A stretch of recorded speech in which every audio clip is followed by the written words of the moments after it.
the most famous debating societies in the world. And on his feet at this moment, Malcolm X, one of the leaders of the black Muslims in America. Let's, for a moment, just hear a little of what he's saying. You make my point. That as long as a white man does it, it's all right. A black man is supposed to have no feelings.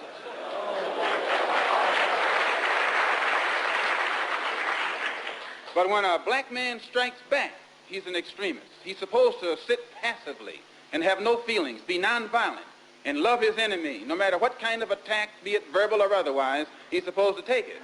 But if he stands up and in any way tries to defend himself, then he's an extremist.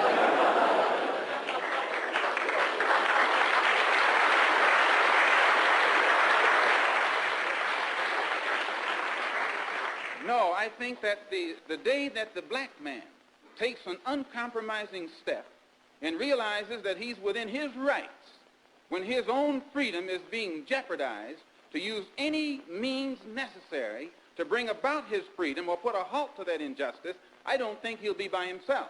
I live in America where there are only 22 million blacks against probably 160 million whites. One of the reasons that I'm in no way reluctant or hesitant to do whatever is necessary to see that black people do something to protect themselves, I honestly believe that the day that they do, many whites will have more respect for them, and that there will be more whites on their side than are now on their side with these little wishy-washy love thy enemy approach that they've been using up to now. And if I'm wrong, then you are racialist.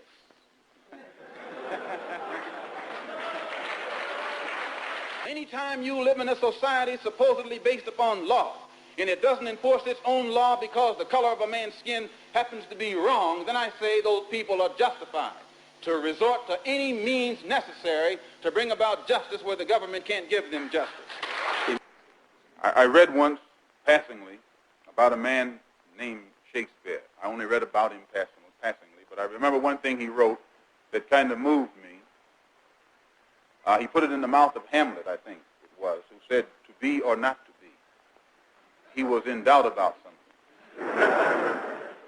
Whether it was nobler in the mind of man to suffer the slings and arrows of outrageous fortune, moderation, or to take up arms against the sea of troubles and by opposing, end them.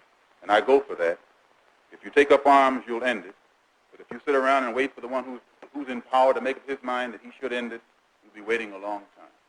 And in my opinion, the young generation of whites, blacks, browns, whatever else there is, you're living at a time of extremism, a time of revolution, a time when there's got to be a change. People in power have misused it, and now there has to be a change, and a better world has to be built, and the only way it's going to be built is with extreme methods. And I, for one, will join in with anyone, don't care what color you are, as long as you want to change this miserable condition that exists on this earth. Thank you.